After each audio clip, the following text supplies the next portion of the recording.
मंगल आशीर्वाद परम पूज्य आचार्य श्री 108 श्रुत सागर जी महाराज एवं परम पूज्य आचार्य श्री 108 प्रमुख सागर जी महाराज। प्रेरणा स्त्रोत परम पूज्य मुनि श्री 108 प्रणम्य सागर जी महाराज एवं परम पूज्य पाठशाला प्रणेता मुनि श्री 108 अनुमान सागर जी महाराज। प्रायोजक ज्ञान दानम गुरुकुल। नमन करता नानाजी स्वर्गीय श्री उमाशंकर जैन गाजियाबाद वाले।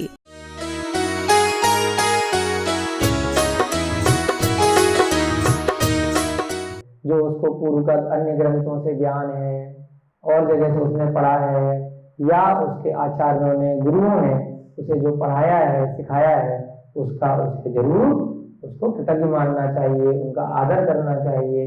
परंतु जो बात लिखी है उसका पलट के उल्टा नहीं करना चाहिए। अच्छे वाचक का धर्म होता है। तो उसी प्रकार से हम भी प्रयास करेंगे कि यहाँ पर जो प्रद्युम्न कुमार का चरित्र आप लोगों के लिए पढ़ा जा रहा है, हमारे स्वयं के स्वाध्याय के लिए हम यहाँ पढ़ रहे हैं, तो उसमें हमारा पूरा प्रयास रहेगा कि जो बात पूर्व आचार्यों ने जैसी बताई है वैसा ही आप सबको बताएंगे। यद्यपि जिस चरित्र का वर्णन महासेन आदि आचार्यों ने किया है, हम उस निर्मल चरित्र को कैसे लिख सकते हैं। यानी कि ये जो आचार्य हैं, क्या नाम बताया, सोम कीर्ति जी आचार्य, इनसे भी पुराने आचार्य हुए हैं महासेन आदि आचार्य। तो उन्होंने भी बहुत सारे चरित्र लिखे हैं। तो इन्होंने कहा कि हम इतने बड़े बड़े आचार्यों की बराबरी नहीं कर सकते, फिर भी उनके चरणों की जो कृपा प्राप्त हुई है उससे विश्वास है कि प्रद्युम्न चरित्र लिखने में हमें कठिनाई नहीं होगी। भले ही महासेन आदि आचार्य उनके सामने नहीं भी हैं, परंतु उनके ग्रंथों से इत्यादि से इन्होंने पढ़ा होगा। उस समय की परिस्थिति को देखते हुए भाषा का परिवर्तन हो जाता है, समय का काल का परिवर्तन हो जाता है। तो इसीलिए जो पुराण इत्यादि में जो चरित्र हैं, जो द्वादशांग जिनवाणी है, जो अरिहंतों ने बताई है, उस समय काल क्षेत्र की अपेक्षा से थोड़े थोड़े सारांश में उसको समय समय पर लिखना पड़ता है। क्योंकि द्वादशांग जिनवाणी जो ओरिजिनल थी, जो मूल थी, उसमें करोड़ों श्लोक थे। अभी इतनी आयु नहीं बची पंचम काल में हम लोगों के, तो उसको आचार्यों ने संक्षिप्त किया, लेकिन संक्षिप्त इतना भी नहीं किया कि उसका मूल सार ही बदल जाए। जो मूल बात है वो पंचम काल के अंत तक भी वही चलेगी। हमारी क्षमता के अनुसार, हमारा जो मेमोरी है उसके अनुसार, हमें समझने की क्षमता के अनुसार, हमारी आयु के अनुसार चीजें थोड़ी सी छोटी छोटी होती जाएंगी। तो ऐसा ही यहाँ पर सोम कीर्ति आचार्य ने कहा है कि हम उनकी बराबरी तो नहीं कर सकते, परंतु उनके ग्रंथों से हमने पढ़ा तो हम उनका चरणों का स्पर्श करते हुए उनकी जो कृपा हमें मिली है, तो उससे हमें विश्वास है कि हम अपने इस कार्य में सफल होंगे और हमें कठिनाई नहीं होगी।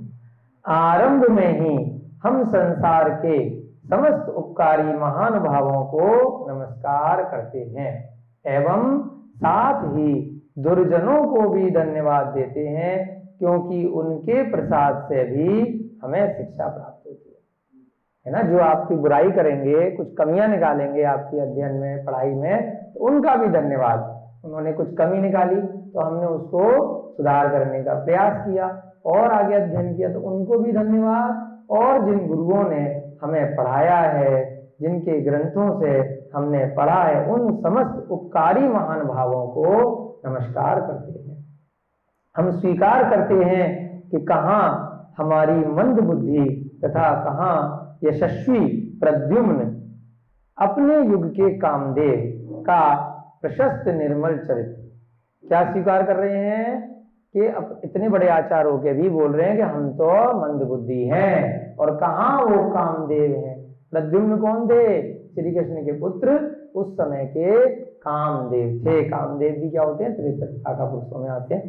का प्रशस्त निर्मल चरित्र है। हम उसकी कैसे लिखने की कल्पना कर सकते हैं, फिर भी हम प्रयास करेंगे। यद्यपि हमारा यह प्रश्न उपहास योग्य ही है। उपहास यानी कि हंसी का पात्र है ना। अब कोई यहाँ बैठ के अगर सोचे कि हम भगवान की मूवी बनाएंगे, है ना, तो मूवी तो बनाना जरूरी है, या मूवी या लिखना, चरित्र लिखना, या कहानी सुनाना, कथा सुनाना, कुछ भी। वर्तमान समय में आजकल इंटरनेट है, आजकल टीवी मीडिया इत्यादि तो मूवी बनाते भगवानों के चरित्र पे। तो जो लिखने वाले आचार्य हैं कितनी बड़ी बात कह रहे हैं कि मैं इतना बड़ा चरित्र कैसे लिख सकता हूँ, मैं भगवान के ऊपर या कामदेव के ऊपर, कि कोई सुनेगा तो हंसेगा मेरे ऊपर कि तुम्हें क्या मालूम उनके बारे में, है ना। तो अद्यपि हमारा यह प्रश्न उपहास योगी बड़े बड़े आचार्यों की ये बहुत अच्छी बात होती है जो अपने को कभी भी बड़ा नहीं बताते कि मुझे इतना ज्ञान है कि मैं पता नहीं क्या क्या जानता हूँ, है ना। ये बड़े आचार्यों का बहुत बड़ा उपकार रहता है। फिर भी हम आशा करते हैं कि उसमें सफलता प्राप्त होगी, भले ही लोग हम पर हंसेंगे, लेकिन हम ये ऐसी आशा कर रहे हैं कि हम इस कार्य में सफल। यह शुभ चरित्र पापों का विनाशक है, पुण्य प्राप्त कराने वाला है। अब इस लाइन में सबसे मूल बात आई है जिसको मुद्दे की बात कहते हैं ना, कि भाई क्यों हम यहाँ पर पढ़ा रहे हैं। क्योंकि जितने भी समय आप लोग स्वाध्याय करते हैं, सुनते हैं, पढ़ाते हैं या खुद से पढ़ते हैं, तो स्वाध्याय करने से आपके पाप कर्मों की निर्जरा होती है। स्वाध्याय को हमारे तत्वार सूत्र में भी आचार्य महास्वामी ने परम तप बोला है, और फिर आगे के सूत्र में बोला है तपसा निर्जरा, यानी कि तप करने से निर्जरा होती है स्वाध्याय। परम तप सबसे बड़ा तत्व है स्वाध्याय करना, है ना। जो आप स्कूल कॉलेज की पढ़ाई करते हैं, जो व्यवहारिक शिक्षा प्राप्त करते हैं जिससे आप नौकरी कर सकें, व्यापार कर सकें इत्यादि, वो एक व्यवहारिक ज्ञान है गृहस्थ जीवन चलाने के लिए। उससे आपको कोई पाप की निर्जरा नहीं होगी, उल्टे पाप कर्म आपके बढ़ेंगे। परंतु यदि नित्य प्रति आपने आधा घंटा, 1 घंटा, 2 घंटा, 15 मिनट, जैसे आप योग करते हैं, ध्यान करते हैं, एक्सरसाइज करते हैं, भोजन करते हैं, है ना, और नित्य प्रति प्रातः काल अपनी क्रियाएं करते हैं, शरीर आदि की स्नान इत्यादि करते हैं, तो ऐसे ही स्वाध्याय भी एक आवश्यक क्रिया है, सतावश्यक में, है ना। तो अगर ये करेंगे तो हमारे क्या होगी, पुण्य मिलेगा, पापों का क्षय होगा। उतने समय जितने समय जैसे आप अभिषेक इत्यादि की क्रियाएं करते हैं तो पुण्य की वृद्धि होती है, पापों का क्षय होता है। इस भव के भी और पूर्व भवों के भी जो चिर संचित हमारे पाप कर्म है, जो आत्मा के साथ हमारे शरीर में जुड़े हुए हैं, वो धीरे धीरे करके असंख्यात गुणी रूप से उनकी निर्जरा होती है। ये पापों का विनाशक है। केवल यही चरित्र नहीं, बल्कि जितने भी प्रथमायोग के, चरणायोग के, द्रव्यायोग के, प्राणायाम का कुछ भी आप स्वाध्याय करते हैं जो आपके धर्म में वृद्धि करता है, तो वो सभी स्वाध्याय, चाहे आप लोग जैसे यहाँ शिक्षक भी बैठे हुए हमारे ज्ञानदान गुरुकुल के, आप लोग जितने समय भी अगर गुरुकुल में बच्चों को पढ़ाते हैं तो उससे आपके पाप कर्मों की निर्जरा होती है।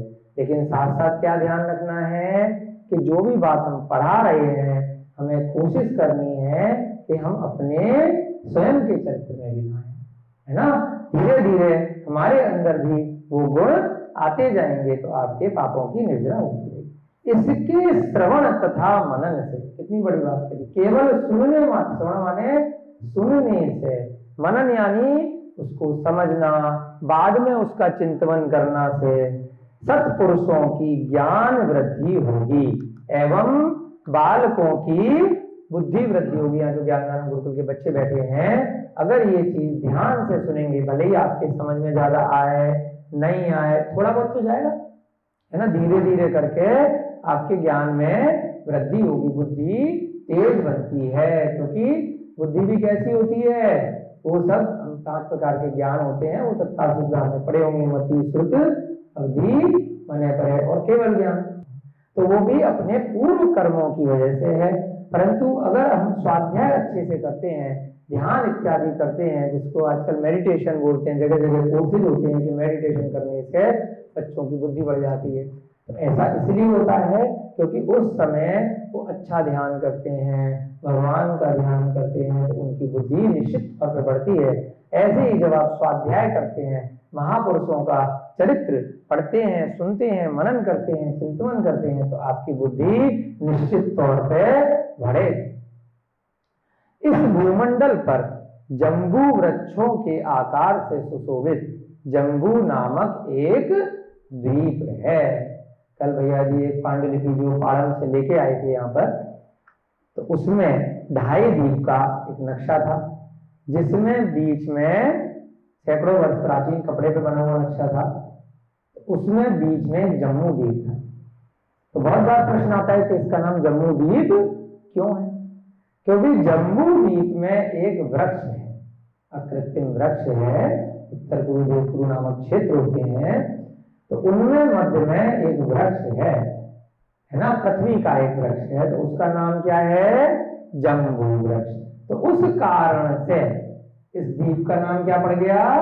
जम्बू द्वीप। तो आचार्य महाराज इस प्रकार से छोटी छोटी बातें यहाँ पे बताते जाएंगे। जब आपका स्वाध्याय अच्छा होता जाएगा, अन्य ग्रंथों का भी आप लोग स्वाध्याय करेंगे, तो शब्दों को आप पकड़ने लगेंगे कि अच्छा, कि जम्बू वृक्ष का आकार जम्मू नामक द्वीप की जो वर्णन हुआ है, ये कौन सा द्वीप है? ये द्वीप 1,00,000 योजन व्यास का है, जिसके दक्षिण भाग में भरत क्षेत्र है। हाँ, वृक्ष है, लेकिन पृथ्वी का एक कैसे हो गया? बड़ा अच्छा प्रश्न पूछा। जितने भी ये जो कल्प वृक्ष इत्यादि अकृत्रिम वृक्ष होते हैं, ये सब पृथ्वी का होते हैं, क्योंकि अकृत्रिम है, इनको किसी ने बनाया नहीं है। ऐसे ही जब आगे वर्णन आएगा कि सूर्य और चंद्रमा पर जो हमारे जीव होते हैं, एक उद्योत नामकरण के होते हैं, एक आतप नामकरण के होते हैं, ये सब पृथ्वी का एक जीव होते हैं। जैसे पृथ्वी अग्नि देती है, ऐसे तो ये सारे वृक्ष जो अकृत्रिम होते हैं, जो अकृत्रिम चैत्यालयों का वर्णन आता है, उनमें जो प्रतिमाएं इत्यादि होती हैं, ये सभी भी पृथ्वी का एक जीवों की होती है। इस भूमंडल पर जम्बू वृक्षों के आकार से 5 प्रकार के एक इंद्रिय जीव होते हैं, तो उसमें अकृत्रिम वाले, जैसे कमलों की रचना होती है ना, वो सब ठीक है, आएगा इनका वर्णन धीरे धीरे।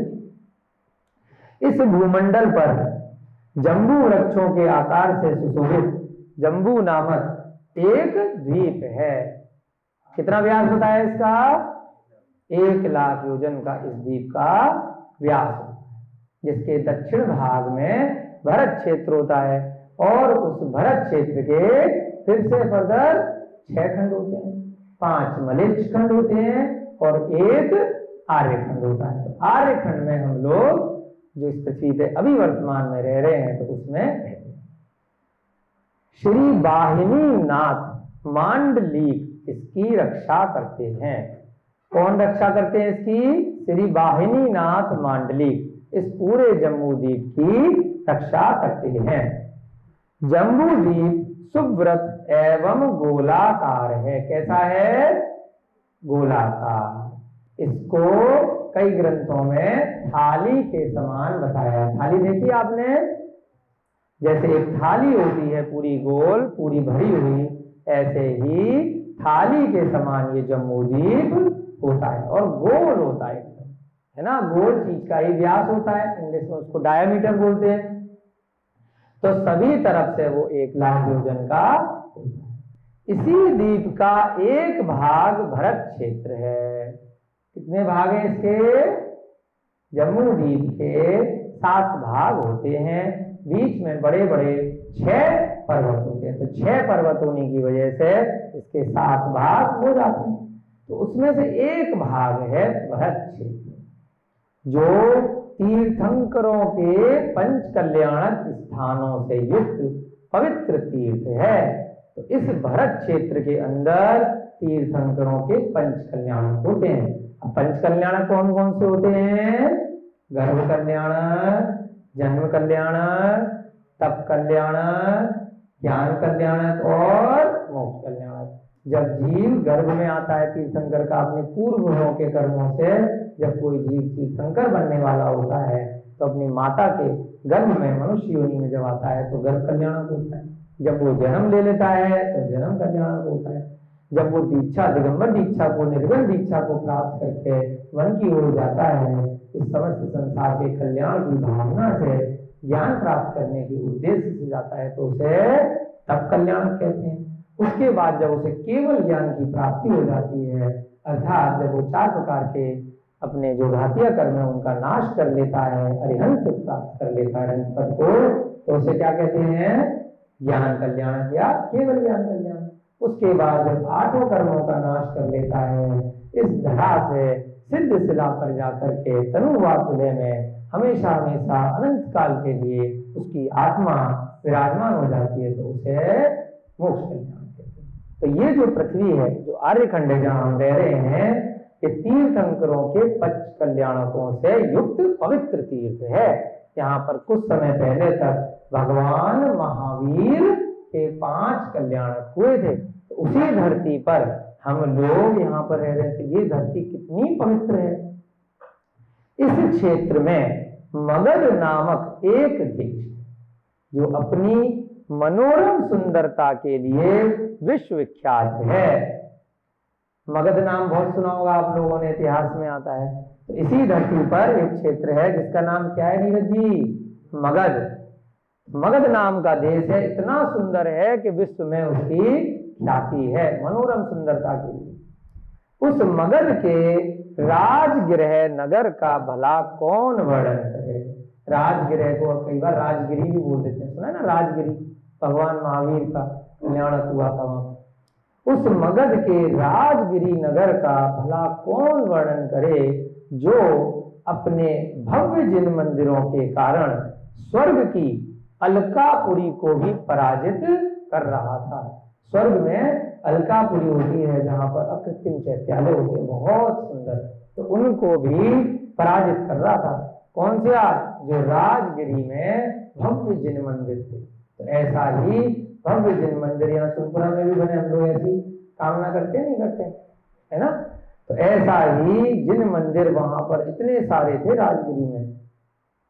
जब कोई चरित्र शुरू होता है तो सबसे पहले स्टार्टिंग में आप लोग पहले भी जो भी चरित्र पढ़े होंगे कि किस स्थान की बात हो रही है, कौन सी जगह है, कहाँ के राजा थे, है ना? तो वो थोड़ा सा वर्णन प्रारंभ में किया जाता है भूमिका बनाने के लिए, है ना? तो कभी कहाँ के राजा थे?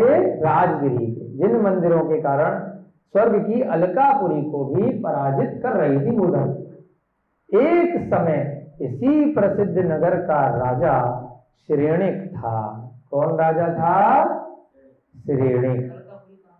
अलकापुरी स्वर्ग में होती है, वहां बहुत सुंदर मंदिर इत्यादि होते हैं। तो उनको भी पराजित कर रहा है, कंपैरिजन किया है सुंदरता में कि अलकापुरी को भी पराजित कर रहा है। जैसे बोलते हैं भाई यहाँ की प्रतिमा इतनी सुंदर है कि अकृत्रिम चैत्यालय जैसी प्रतिमा होगी, कोई मुनि महाराज का तप इत्यादि बहुत अच्छा है, चतुर्थ काल के महाराज की तरह होगा। तो ऐसी कंपैरिजन किया है समझाने की दृष्टि में।